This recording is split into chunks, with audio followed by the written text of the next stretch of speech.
తొమ్మిదో పాఠం పాట్నా నగర యాత్ర. నారాయణ గంగా పర్వతాన్ని విడిచి గంగానదికి పశ్చిమ తీరంలో ప్రయాణాన్ని సాగించాడు విష్ణుదాసు. అతను భోజనం చేసి ఎన్నో రోజులైంది. దారిలో ఎదురైన కొందరు ఛాందసపు బ్రాహ్మణులను కాస్త భోజనం పెట్టమని అడిగాడు. కానీ ఆవు నెయ్యి, పెరుగుతో సహా రకరకాల పదార్థాలు 3 పూటలా తింటున్న ఆ ఛాందస బ్రాహ్మణులకు ఒక సాధు పుంగవుని ఆకలి తీర్చాలన్న ఇంగిత జ్ఞానం కలగలేదు.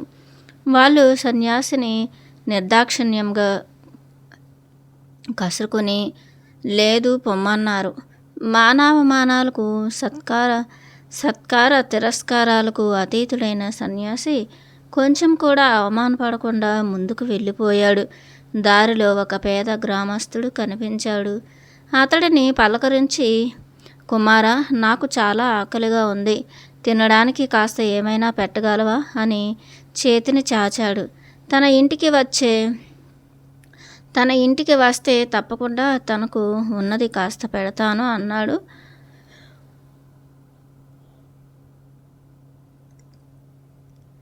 ఆకలి అంటే అనుభవం ఉన్న పేదవాడు. అప్పుడు సన్యాసి, చూడు నాయనా, నేను రాలేను. నీకు దయ ఉంటే ఆ పెట్టేది ఏదో ఇక్కడే తెచ్చిపెట్టు. నువ్వు వచ్చేదాకా నా నది ఒడ్డున నిలబడి ఉంటాను అని దీనంగా అర్థించాడు. పేదవాడి గుండె కరిగింది. చటుక్కున ఇంటికి పరిగెత్తి కొంచెం అన్నం తీసుకువచ్చి ఒక్కొక్క ముద్దను సన్యాసి చేతిలోకి ఉంచాడు. నది ఒడ్డున నిలబడి పేదవాడు పెట్టిన అన్నం తిని కడుపు నింపుకున్నాడు సన్యాసి. తర్వాత పేదవాడికి కృతజ్ఞతలు చెప్పి ముందుకు నడిచాడు. విరామం లేకుండా కొంత దూరం నడిచి వెళ్తూ ఉండగా ఒక రహదారి మీద ప్రయాణం చేయవలసి వచ్చింది. ఆ రహదారి మీద ఒక విషసర్పం ఉంది. ఆ పాము దారిన పోయేవారిని కాటు వేస్తూ ఉండేది. దారిలో కొందరు బాటసారులు కనిపించి ఆ విషయం సన్యాసికి చెప్పి ఆ దారి వెంట నడవద్దని హెచ్చరించారు. సన్యాసికి ఏమాత్రం భయం లేదు. నిర్భయంగా రహదారి మీద నడిచి వెళ్ళాడు.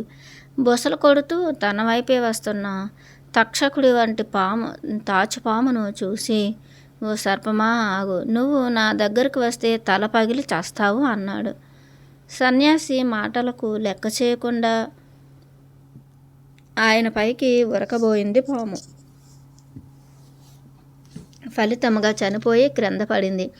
ముందుగా తనను హెచ్చరించిన జనాన్ని పిలిచి పాము పీడ విరగడైందని చెప్పి చనిపోయి ఉన్న విషసర్పాన్ని చూపించాడు.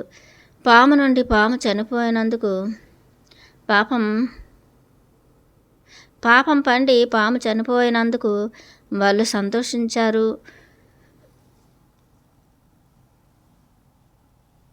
సన్యాసి తన దారిన తాను వెళ్ళిపోయాడు.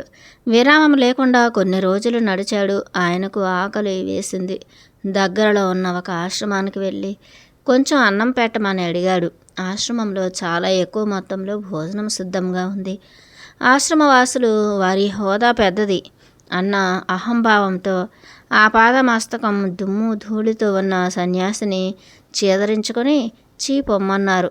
ఆకలితో ఉన్న వ్యాసమహర్షి కాశీని శపించినట్లుగా ఆకలితో ఉన్న ఒక సాధువుకు భిక్ష పెట్టేందుకు నిరాకరించిన మీకు ఈరోజు తినడానికి ఏమీ ఉండదు అంటూ నెమ్మదిగా ముందుకు వెళ్ళిపోయాడు. సాధువును తరిమివేసిన భోజనం చేద్దామని వారు గంటల కొద్దీ వంటగదిలోకి వెళ్ళారు. వండుకున్న పదార్థాలన్నీ చెడిపోయాయి. ఆకలితో ఉన్న సన్యాసికి అన్నం పెట్టినందుకు తమకు తగిన శాస్తి జరిగిందని, జితేంద్రియుల విషయంలో అవమానం శ్రేయస్కరం కాదు అన్నదానిలోని సత్యం ఆశ్రమవాసులకు అప్పుడు అర్థమైంది. వాళ్ళు వెంటనే పరుగెత్తి నెమ్మదిగా నడిచి వెళ్తున్న సన్యాసిని కలుసుకుని ఆయన పాదాలపై పడి తమను క్షమించమని, శాపాన్ని ఉపసంహరించుకోమని ప్రాధాయపడ్డారు.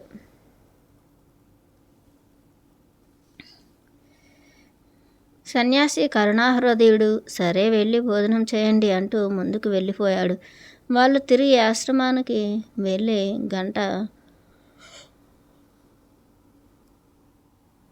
వంటగదిలోకి ప్రవేశించేసరికి పదార్థాలు అప్పుడే తయారు చేసినంత తాజాగా ఉన్నాయి.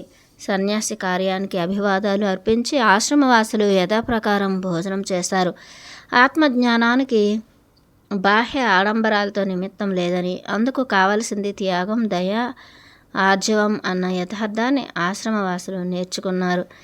భగవంతునిపై మనస్సు లగ్నం చేసి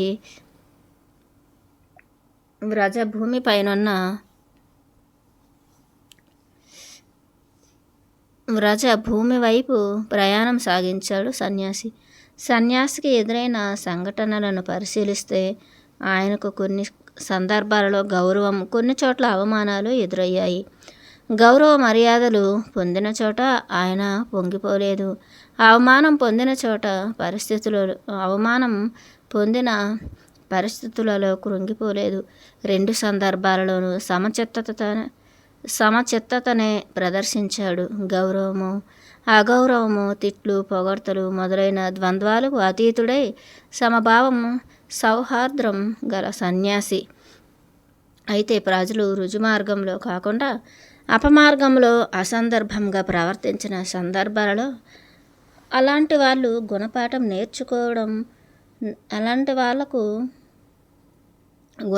నేర్పడంలో ఆయన వెనుకడుగు వేయలేదు. మాటల ద్వారా తన అసంతృప్తిని ప్రకటించాడు. ఆ మాటలే శాపాలు అయ్యాయి. కానీ సన్యాసికి శాప ఉపశమనం కూడా తెలుసునని పై సంఘటన తెలియజేస్తుంది.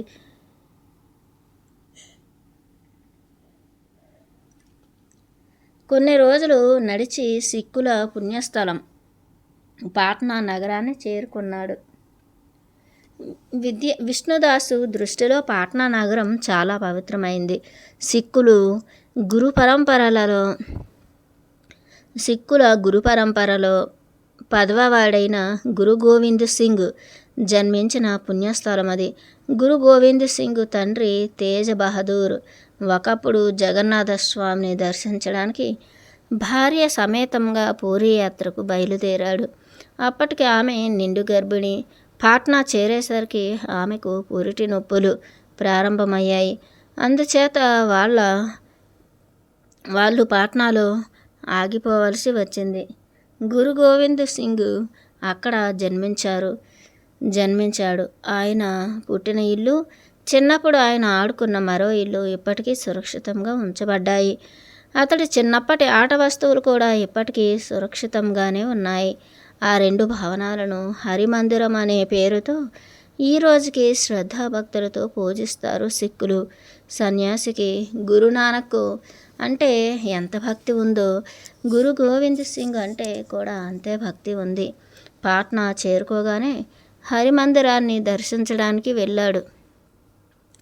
ఆ సమయంలో అనేక మంది సిక్కులు హరిమందిరంలో సమావేశమై ఉన్నారు.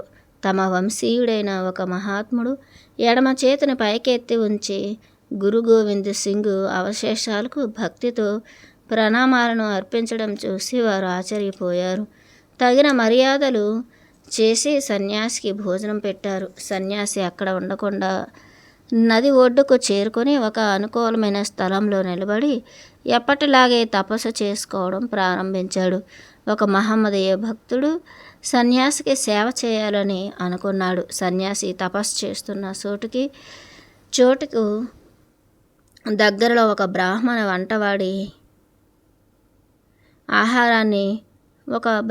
వంటవాడి చేత రోజు వంట చేయించి వంటవాడి చేతనే ఆయన కుడి చేతిలో ప్రతిరోజు ఆహారాన్ని పెట్టించేవాడు మనసున్న మహమ్మదీయుడు. అలా 1 నెల రోజులు పాట్నాలో గంగ ఒడ్డున తపస్సు చేశాడు విష్ణుదాసు. 20వ పాఠం గయా కాశీయాత్రలు. నెల రోజులు పాట్నాలో గంగ ఒడ్డున నిలబడి తపస్సు చేసిన తర్వాత మధుర వైపు ప్రయాణాన్ని సాగించాడు విష్ణుదాసు. అప్పటికి తన అద్భుత ఖడే తపస్సు ప్రారంభించి 7 సంవత్సరాలు గడిచాయి. అప్పటి వరకు ఆయన కృష్ణనామాన్ని జపిస్తూ వచ్చాడు. ఆత్మతత్వం అంతా ఓంకారంలోని ఇమిడి ఉంది. అందుచేత పాట్నా నగరం దాటాక ప్రణవ జపం ప్రారంభించాలని సంకల్పించుకున్నాడు. ఈ ప్రణవ జపాన్ని శ్వాసను అనుసరించి క్రమబద్ధంగా చేయాలి. సాధారణంగా ప్రణవ జపాన్ని ఒకచోట కూర్చుని ఆచరిస్తారు. నిద్రపోయేటప్పుడు, భోజనం చేసేటప్పుడు తప్ప మిగిలిన కాలంలో ప్రణవ జపాన్ని చేయాలని నిశ్చయించుకున్నాడు. డార్జిలింగ్ విడిచిపెట్టింది మొదలు సన్యాసి ఎత్తిన ఎడమ చేతిని దించలేదు. అందుచేత ఆ చేయి నిటారుగా బిర్ర బిగుసుకుపోయింది. అంతేకాదు ఆయన ఎడమ చేతి గోళ్ళు 5-6 అంగుళాలు పెరిగి వంగి అరచేతిలోకి చొచ్చుకుపోయాయి. దానివల్ల కలిగిన విపరీతమైన బాధను ఆయన భరించాడు. మధురా నగరాన్ని చేరేదాకా ఎత్తిన ఎడమ చేతిని దించకూడదని ప్రతిన పూనాడు. ప్రణవమే పరబ్రహ్మ అన్న ఉపనిషద్ వాక్యం విజ్ఞులకు తెలుసు. కృష్ణనామమైన ప్రణవమైన ఒకటేనని విష్ణుదాసుకు తెలుసు. అందుకే పాట్నా నగరాన్ని విడిచిపెట్టింది మొదలు ఆయన ప్రణవ జపం ప్రారంభించాడు. యమునా తీరం చేరేదాకా నిరంతరం ప్రణవ జపం చేస్తూ వచ్చాడు. అలా నడుస్తూ గయ చేరుకున్నాడు. పూర్వం 2500 సంవత్సరాల క్రితం ఏ బోధి వృక్షం క్రింద బుద్ధ భగవానుడు తపస్సు చేసి జ్ఞానోదయాన్ని పొందాడో ఆ బోధి వృక్షం క్రింద నిలబడి నిశ్చల సమాధిలో నిమగ్నమయ్యాడు. తనివి తీరా తపస్సు చేసుకుని తదుపరి ప్రయాణం సాగించాడు. దారిలో ఒక కొండను ఎక్కుతూ ఉండగా ఒక అఘోరి సాధువు విష్ణుదాసును పలకరించాడు. అఘోరి సాధువు తపస్సు చేసి కొన్ని శక్తులను సాధించాడు. వాటిని విష్ణుదాసు ముందు ప్రదర్శించాలనుకుని, మహాత్మా కొన్ని క్షణాలు అలా ఆగండి, నా శక్తులను మీకు చూపిస్తాను అని చెప్పాడు. విష్ణుదాసు చిరునవ్వు నవ్వి నిలబడ్డాడు. అఘోరి సాధువు బ్రతికి ఉన్న కొన్ని చేపలను తెచ్చి వాటిని కోసి ముక్కలు చేశాడు. తర్వాత ఆ ముక్కలను మింగి తిరిగి వాటిని ఒక నీటి కుండలోకి కక్కాడు. చేపలు మళ్ళీ బ్రతికి నీటిలో ఈదుతున్నాయి. అప్పుడు అఘోరి సాధువు, చూసారా, చనిపోయిన చేపలను బ్రతికించాను. మీరు కూడా యోగులే కదా, మీరు ఏం చేసి చూపించగలరు? అదుగో ఆ కనిపిస్తున్న ఎండిన చెట్టు మూడును తిరిగి బ్రతికించగలరా అని సన్యాసిని ఎగతాళి చేశాడు. సన్యాసి చెట్టు మూడుపై తన కమండలంలోని జలాన్ని చల్లాడు. 2 నిమిషాలలో మూడు చిగురించి ఆకులు చిగుళ్ళు మొలకెత్తాయి. అది చూసి అఘోర సాధువు కుప్పకూలిపోయి సన్యాసి పాదాలు పట్టుకుని అంతులేని ఆవేదనతో, మహాత్మా నన్ను క్షమించండి. హనుమంతుడి ముందు కుప్పిగంతులు. మీ శక్తి అపారమైనది. మీ శక్తి ముందు నా శక్తులు సూర్యుడి ముందు దివిటీ లాంటివి. నన్ను మన్నించండి అని దీనంగా ప్రార్థించాడు. అప్పుడు విష్ణుదాస్, చూడు కుమారా, ఈ శక్తులన్నీ మాయ కల్పితాలు. అనంత శక్తి సంపన్నుడైన భగవంతునిపై భక్తిని పెంచుకో, నిజమైన జ్ఞానాన్ని అలవర్చుకో, అవి హితవు చెప్పి ముందుకు సాగిపోయాడు. ఆ కొండ మీద ఒక గుహలో ఒక దిగంబర యోగిని నివసిస్తోందని, ఆమె చేతిలో బాకు ధరించి తన దిగంబరత్వాన్ని అవకాశంగా తీసుకోవడానికి ప్రయత్నించిన వారిని చీల్చి చెండాడిందని విని గుహను వెతుక్కుంటూ వెళ్ళి ఆమెను చూశాడు. ఆమె 30 సంవత్సరాల వయస్సు గల ప్రౌఢ, దృఢమైన బాహువులు, ఆకర్షణీయమైన అంగ సౌష్ఠవం కలిగి ఉంది. ఆ యువతి చేతిలో పదునుగా ఉన్న బాకు ధరించి గుహలో దిగంబరంగా కూర్చుని ఉంది. ఆమె చూపులు తీక్ష్ణంగా ఉన్నాయి. విరబోసి ఉన్న ఆమె పొడవైన శిరోజాలు ఆమె వక్షస్థలాన్ని కొంతవరకు కప్పుతున్నాయి. వృద్ధ సన్యాసిని చూసి ఆమె దిగ్గున నిలబడింది. మహాత్మా, దయచేసి కూర్చోండి, నా ఆతిథ్యం స్వీకరించండి అని చెప్పి ఒక పళ్ళెంలో కొద్దిగా అన్నం, కొంత చేపల కూర తెచ్చి సన్యాసి ముందు ఉంచింది. ఆమె వాటిని ముట్టుకుందని సన్యాసి నిరాకరించాడు. పైగా శాకాహారం ఎందుకు తీసుకోవడం లేదని ఆమెను ప్రశ్నించాడు. తన అఘోరి సన్యాసిని అని, చేపలు, మాంసం తనకు నిషిద్ధ పదార్థాలు కావని ఆమె ప్రత్యుత్తరం ఇచ్చింది. అప్పుడు సన్యాసి సాత్వికాహారం తీసుకోవడం వలనే తపో సాధనతో సత్ఫలితాలను సాధించవచ్చని, సన్యాసులకు, సాధువులకు, యోగులకు ఆహార నియమం ఎంత ముఖ్యమని, అత్యావశ్యకమని బదులు చెప్పాడు. ఆమె నగ్నంగా ఉండడానికి, చేతిలో బాకు పట్టుకుని ఉండడానికి గల కారణం అడిగాడు సన్యాసి. దిగంబరంగా ఉండి తపస్సు చేయాలన్నది ఆమె వ్రతమని, కొందరు దుర్మార్గులు ఆమె శీలాన్ని చేర్చడానికి ప్రయత్నించి విఫలమయ్యారని, ఆత్మరక్షణ కోసం బాకు ధరించానని ఆమె సమాధానం చెప్పింది. చూడమ్మాయి, నువ్వు చేస్తున్న పని ఆమోదయోగ్యమైనది కాదు. నీ శరీర అవయవాలను నువ్వు కప్పి ఉంచుకోవాలి. స్త్రీ శరీరం అయస్కాంతం వంటిది. అది మునీశ్వరులు హృదయాలను సైతం కదిలిస్తుంది. మనోచాంచల్యానికి అది మూలస్థానం. అందుచేత నువ్వు నీ శీలాన్ని కప్పుకోవాలి. ఆ బాకు అవతల పారాయి.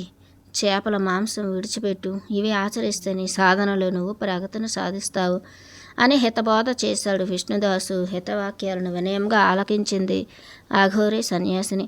ఆయన చెప్పింది ఆచరిస్తానని మాట ఇచ్చింది. ఇది తానుగా ఇచ్చిన ఉపదేశం కాదని, అది భగవంతుని ఆదేశమని, కాబట్టి ఆమె భగవంతునికి కృతజ్ఞతలు తెలుపుకోవాలని చెప్పి ముందుకు నడిచి వెళ్ళిపోయాడు. కొన్ని రోజుల తరువాత పవిత్ర కాశీక్షేత్రం చేరుకున్నాడు. పావన గంగలో స్నానం చేశాడు. ఓంకారనాథుడు అన్నపూర్ణమాత మనస్సుకు ఉల్లాసం కలిగించేవాడు. విలాసాక్షి మనోహరుడు విశ్వాత్ముడు విశ్వపాలకుడు అయిన విశ్వేశ్వరుని అర్పించాడు. యోగ సమాధిలో ఉన్న పరమశివుడే పరబ్రహ్మ అన్న ఎరుకగల యోగీశ్వరుడు విష్ణుదాసు దేవాలయం ఎదుట నిలబడి ఎడమ చేయి ఎత్తి ఉండగా నెచ్చల సమాధిలో నిమగ్నమయ్యాడు. సన్యాసి కొన్ని రోజులు ధ్యాన సమాధిలో గడిపి కళ్ళు తెరిచాడు. ఒక సద్బ్రాహ్మణుడు సన్యాసికి నమస్కరించి, మహాత్మా, నేను ఒక రావి మొక్కను తెచ్చాను. అది నాటడానికి గోతిని కూడా సిద్ధం చేశాను. మీ సువర్ణ హస్తాలతో మీరు ఆ మొక్కను నాటాలని నా మనవి అని విన్నవించాడు. బ్రాహ్మణుని అభ్యర్థన మన్నించి సన్యాసి రావి మొక్కను తన కూడి చేతితో నాటాడు. ఆనాడు విష్ణుదాసు అమృత హస్తాలతో నాటిన అశ్వత్థ వృక్షం శాఖోపశాఖలుగా విస్తరించి మహావృక్షమై ఈనాటికి రాజ్ఘాట్లో సజీవ చిహ్నముగా నిలిచి ఉంది. తపస్సే వృత్తిగా గల సన్యాసి ఆ స్థలంలో కొన్ని రోజులు తపస్సు చేసి అక్కడి నుండి వెళ్ళిపోవాలని బుద్ధి పుట్టాక తదుపరి ప్రయాణం సాగించి త్రివేణి సంగమ స్థలం ప్రయాగ చేరుకున్నాడు.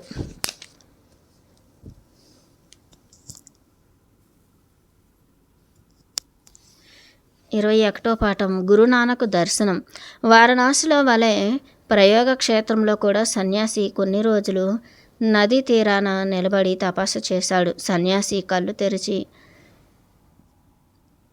బాహ్యస్థితికి వచ్చేసరికి ఒక బ్రాహ్మణుడు భక్తిపూర్వకంగా ఒక పళ్ళెంలో కొన్ని పూరీలు తెచ్చి భిక్ష స్వీకరించమని కోరాడు. పూరీలు తీసుకున్నాడు సన్యాసి. ఇలా కొన్ని రోజులు గడిచాయి. ఒకరోజు హిందూ తిరుగుబాటుదారులలో ఒకడైన మహారాష్ట్ర వీరుడు నానాసాహెబ్ వచ్చి సన్యాసిని దర్శించాడు. తనను తాను పరిచయం చేసుకున్నాడు. బ్రిటిష్ రక్షక భటులకు పట్టుబడకుండా కాన్పూర్ కారాగారం నుండి తప్పించుకుని వచ్చిన వైనం సన్యాసికి తెలియజేశాడు. ఆ సమయంలో కాషాయ దుస్తులు ధరించి సాధువు వేషంలో ఉన్నాడు నానాసాహెబ్. తనకు మనశ్శాంతి ప్రసాదించమని కన్నీరు కారుస్తూ సన్యాసిని ప్రార్థించాడు. నానాసాహెబ్ ఆవేదనను ఉపశమింపచేస్తూ అతనికి ఆధ్యాత్మిక విద్యను బోధించాడు. హిమాలయాలలో గల ఒక అనుకూల ప్రదేశాన్ని సూచించి అక్కడ ప్రశాంతంగా భగవన్నామ స్మరణలో శేష జీవితం గడపమని నానాసాహెబ్కు హితవు చెప్పాడు. తాను మధురలో స్థిరపడనున్నట్లు చెప్పాడు. నానాసాహెబ్ సన్యాసికి నమస్కరించి వెళ్ళిపోయాడు. కొన్ని ఏళ్ళు గడిచిన తర్వాత సన్యాసి మధురలో ఉండగా నానాసాహెబ్ సన్యాసిని మళ్ళీ దర్శించుకున్నాడు. నానాసాహెబ్ దుఃఖాన్ని తొలగించిన తర్వాత కొన్ని రోజులకు సన్యాసి ప్రయోగక్షేత్రం విడిచిపెట్టి కాన్పూరు వైపు ప్రయాణం కొనసాగించాడు. ఒక అరణ్యంలో నడుస్తూ ఉండగా పెద్ద వర్షం మొదలైంది. 3 రోజుల పాటు కుండపోతగా వర్షం కురిసింది. అంత పెద్ద వర్షం ఆయన అది వరకు ఎన్నడూ చూడలేదు. ఒక ప్రక్క పెద్ద పెద్ద శబ్దం చేస్తూ గాలి, ఇంకొక పక్క చెవులు చిల్లులు పడే ఉరుములు, వేరొక్క ప్రక్క కళ్ళు మిరుమిట్లు గొలిపే మెరుపులు, ఇలా ఎడతెరిపి లేకుండా ధారాపాతంగా పడుతోంది వర్షం. ఎడమ చెయ్యి ఒక చెట్టు తొర్రలో దూర్చి 3 రోజులు ఆ చెట్టు క్రింద నిలబడ్డాడు. ప్రణవ జపం చేస్తూ సన్యాసి వాన వెలిసాక చెట్టు తొర్రలోంచి ఎడమ చేయిని పైకి తీశాడు. ఆ చెట్టు తొర్రలో నుండి ఒక పెద్ద నాగుపాము వచ్చి సన్యాసి పాదాల దగ్గర చుట్టుకుని కూర్చుంది. పామును బుజ్జగించి ఆశీర్వదించి అక్కడి నుండి ముందుకు నడక సాగించాడు ఆత్మయోగి.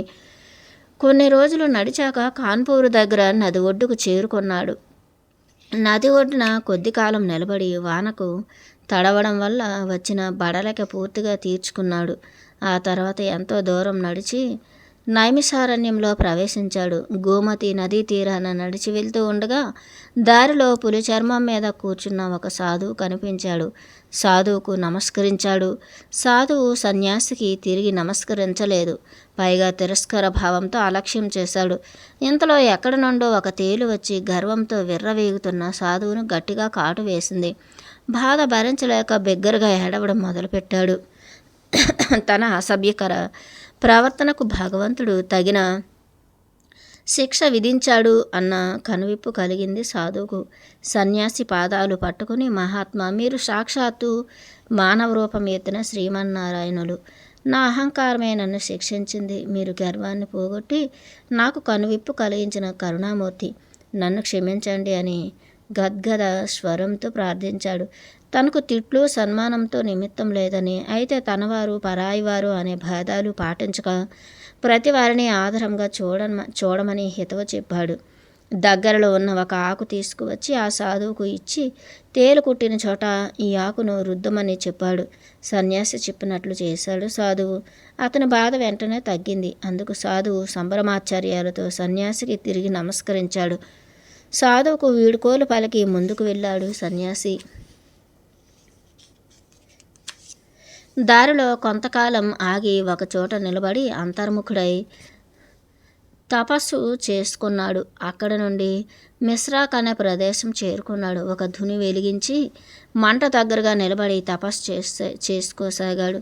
ఒకరోజు ఒక గ్రామవాసి చనిపోబోతున్న తన పిల్లవాడిని ఎత్తుకు వచ్చి ఏడుస్తూ, మహాత్మా, మృత్యుముఖంలో ఉన్న నా బాలుడికి ఏదైనా ఉపచారం చేసి పసివాడి ప్రాణాలు కాపాడండి ప్రభు అంటూ ఆర్తితో అర్థించాడు. ధునిలో ఉన్న బూడిద తీసి పిల్లవాడిపై చల్లమన్నాడు సన్యాసి. సన్యాసి చెప్పినట్లు చేశాడు తండ్రి. బాలుడు వెంటనే కోలుకున్నాడు. పిల్లవాడి తండ్రి, అతని సహచరులు సన్యాసికి ప్రణామాలు అర్పించి వారి దారిన వారు వెళ్ళిపోయారు. అంతలో కొందరు ప్రజలు సన్యాసిని సమీపించి, స్వామి, ఇక్కడ బ్రహ్మచారి అనే బ్రాహ్మణ యువకుడు అక్కడ ఉన్నాడు. అతడు చాలా కాలం నుండి గాయత్రి మంత్రం జపిస్తూ కొన్ని శక్తులు సంపాదించాడు. అతడు తరచూ అమాయక ప్రజలను ఏ కారణం లేకుండా శపిస్తూ ఉంటాడు. అతడు అన్నది అక్షరాల జరుగుతూ ఉంటుంది. ఏ పాపం ఎరుగని అమాయకులను అతని బారి నుండి తమను తప్పించాలి అని మొరపెట్టుకున్నారు. సన్యాసి వారి ఆవేదనను అర్థం చేసుకున్నాడు. ఆయన బ్రహ్మచారికి గుణపాఠం చెప్పాలనుకున్నాడు.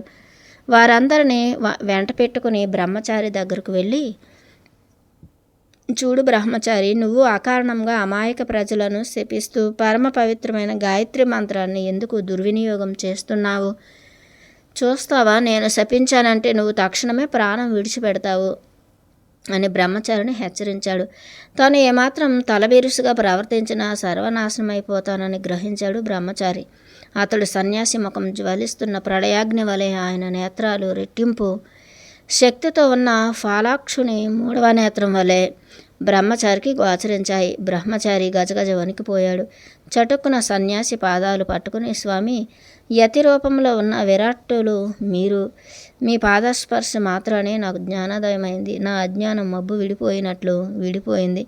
మీ ఆజ్ఞ నేను తప్పక శిరసావహిస్తాను. నాకు బుద్ధి వచ్చింది. నా తప్పు నేను తెలుసుకున్నాను. దయచేసి నన్ను శపించకండి. మీకు ఇవే నా నమస్కారాలు. మీ పాదాల సాక్షిగా చెబుతున్నాను. నా శక్తులను ఇకపై నుండి దుర్వినియోగం చేయను. ఈ రోజు నుండి ఎవరిని శపించను. సాత్వికంగా ప్రవర్తిస్తాను. మీరు నాకు తండ్రి, గురువు అని వినమ్రుడై విన్నవించాడు. బ్రహ్మచారిలో కలిగిన పరివర్తనకు సంతోషించాడు సన్యాసి. మిశ్రాక్ విడిచి ముందుకు నడిచి వెళ్ళాడు. ఒక ఏకాంత ప్రదేశంలో నిలబడి సన్యాసి ప్రణవ జపం చేస్తున్నాడు. 1-2 రోజులు గడిచాయి. మాలా నది వెంట నడువు, ఫిల్బిత్తు చేరుకో. అక్కడ నివసిస్తున్న అఘోరి మహాత్ముణ్ణి కలుసుకో. అటుపై రేతా సాహెబ్ వెళ్ళు. రేతా సాహెబ్లో గురునానక్ మహారాజు నీకు దర్శనమిస్తారు అని ఆకాశవాణి పలుకులు వినిపించాయి. ఆకాశవాణి పలుకులు విని ఆనంద పరవశుడయ్యాడు సన్యాసి. ప్రణవ జపం చేస్తూ మాలా నది తీరాన నడుస్తున్న విష్ణుదాస్కు దారిలో ఒక సాధువు తారసపడ్డాడు. సాధువు ఒక బండరాతిపై కూర్చున్నాడు. సాధువును సమీపించి, మహాత్మా, ఈ చుట్టుప్రక్కల ఎవరైనా అఘోరి సన్యాసి నివసిస్తున్నాడా అని అడిగాడు. సాధువు అఘోరి సన్యాసి నివసించే గుహను విష్ణుదాసుకు చూపించాడు. తన యథాస్థానానికి చేరుకున్నాడు. గుహ చాలా ఎత్తుగాను విశాలంగాను ఉంది. ఎత్తి ఉంచిన సన్యాసి ఎడమ చేతికి తగలనంత ఉపరితలం కలిగి ఉంది గుహ. అందులో నుండి 7 సంవత్సరాలు తపస్సు చేయాలని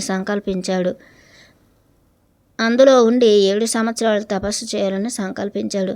గుహ ఖాళీగా ఉందా లేక అందులో ఎవరైనా ఉంటున్నారా అన్న ఆలోచనతో అటు ఇటు చూస్తున్నాడు. ఇంతలో గుహకు చేరువలో ఉన్న దట్టంగా పెరిగిన వెదురు పొదలోంచి, మహాత్మా స్వాగతం, మీరు చూడాలని వచ్చిన అఘోరి సన్యాసిని నేనే. ఆకాశవాణి పలుకులు విని మీరు ఇక్కడికి వచ్చారు, చాలా సంతోషం. రండి రండి అంటూ పొదల్లోంచి అఘోరి మహాత్ముడు బయటకు వచ్చాడు. కొన్ని పండ్లు సన్యాసికిచ్చాడు. అఘోరి అతిథి మర్యాదలకు సంతోషించాడు సన్యాసి. మహాత్మా, నాదొక మనవి. ఈ గుహ నా తపస్సుకు అనుకూలంగా, ఎత్తుకు విశాలంగా ఉంది. ఇందులో 7 సంవత్సరాలు నేను తపస్సు చేసుకోవడానికి అనుమతించగలరా అని సన్యాసి అఘోరి సాధువుకు విన్నవించాడు. తప్పకుండా, నాకు ఎలాంటి అభ్యంతరం లేదు. నేను ఈ పొదలో ఉండగలను.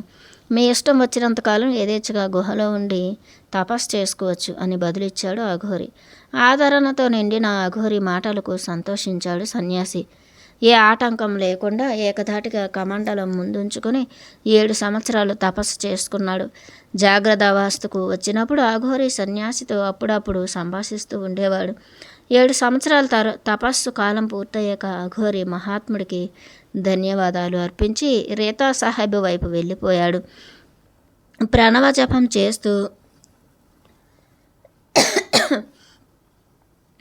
ప్రణవ జపం చేస్తూ ప్రయాణిస్తున్న సన్యాసికి దారిలో ఒక నది అడ్డు వచ్చింది. నది పరవళ్ళు తొక్కుతూ ప్రవహిస్తోంది. నదిని దాటడానికి అక్కడ నావలు లేవు. అనన్య చింతయంతో మాం ఏ జనాః పర్యుపాస్యతే తేషాం నిత్యాభియుక్తానాం యోగక్షేమం వహామ్యహం. జగద్రక్షకుడైన శ్రీకృష్ణ భగవానుడే తనకు రక్ష అని భావించి మనస్సులో పరమాత్మను ధ్యానిస్తూ నదిలో నడవడం మొదలుపెట్టాడు సన్యాసి. అలా నదిలో నడుస్తూ ఉండగా మధ్యలో మొసలి ఒకటి ఆయనను ఎదిరించింది. ఒకసారి బిగ్గరగా ఓం అని ఉచ్చరించాడు. మొసలి అదిరిపడి దూరంగా పారిపోయింది. ప్రణవోచ్చారణే నావగా భావించి అవలేలుగా నదిని దాటాడు. నది ఒడ్డున ఉన్న రేతా సాహెబ్ పర్వతాన్ని అధిరోహించాడు. గిరిశిఖరంపై గురునానక్కు సంబంధించిన ఒక వృక్షాన్ని చూశాడు. ఆ చెట్టు క్రింద గురునానక్ మహారాజు తపస్సు చేశారు. అందుకని సిక్కులందరూ ఆ వృక్షాన్ని పూజిస్తారు. విష్ణుదాస్ కూడా భక్తిభావంతో పురాతనమైన ఆ పవిత్ర వృక్షానికి ప్రదక్షిణలు చేశాడు. చెట్టుపై ఉన్న కొన్ని పండ్లు కోసుకొని వాటిని ప్రసాదంగా స్వీకరించాడు. ఆ చెట్టులో ఒక విశేషం ఉంది. చెట్టుకు కాసిన పండ్లు చేదుగా ఉంటాయి, కానీ ఒక కొమ్మకు ఉన్న పండ్లు మాత్రం తియ్యగా ఉంటాయి. గురునానక్ మహారాజు ఆ ఒక్క కొమ్మకు కాసే పండ్లను మాత్రం తన మహిమ చేత భక్తుల ఉపయోగం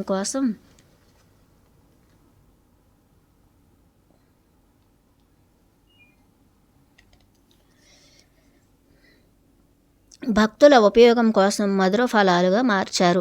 గురునానక్ మహారాజుకు సంబంధించిన మరొక వృక్షాన్ని చూశాడు. అది ఒక అత్తి చెట్టు. ఆ చెట్టు క్రింద నిలబడి తదేక దీక్షతో 8 సంవత్సరాలు తపస్సు చేశాడు.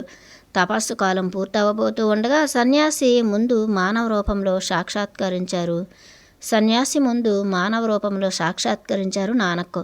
సన్యాసి ఆనందానికి అవధులు లేవు. గద్గద స్వరంతో ధన్యోస్మి గురు మహారాజ్, ధన్యోస్మి. ఈ రూపంలో నాకు దర్శనమిచ్చి నన్ను పునీతుణ్ణి చేశారు. ఈ దీనుణ్ణి కరుణించి తన శిష్యునిగా స్వీకరించండి ప్రభు అని ప్రార్థించాడు. వత్స, నేను నీ గురువును. నిన్ను ఎప్పుడో నా శిష్యునిగా అంగీకరించాను. అయితే లోకరీతిని అనుసరించి నువ్వు మానవ గురువును ఆశ్రయించి సన్యాసం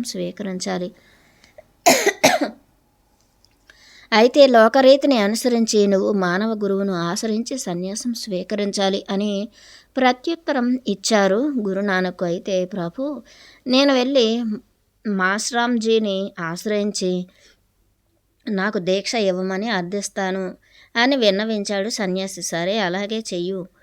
నేను చెప్పేది శ్రద్ధగా విను. నా ఆజ్ఞలు అమలుపరచు. నువ్వు వ్రజభూమికి వెళ్ళి అక్కడ స్థిరపడు. నేటి నుండి కృష్ణనామం జపిస్తూ ఉండు. నువ్వు వ్రజభూమిలో స్థిరపడిన తర్వాత నువ్వు వ్రజభూమికి వెళ్ళి అక్కడ స్థిరపడు. నేటి నుండి కృష్ణనామం జపిస్తూ ఉండు. నువ్వు వ్రజభూమిలో స్థిరపడిన తర్వాత శ్రీకృష్ణ పరమాత్మ నీకు అక్కడ దర్శనమిస్తాడు అని చెప్పి అంతర్ధానమయ్యారు గురునానక్ మహారాజ్. తన తపస్సు ఫలించిందని అంతులేని ఆనందంతో ఉప్పొంగిపోయాడు సన్యాసి.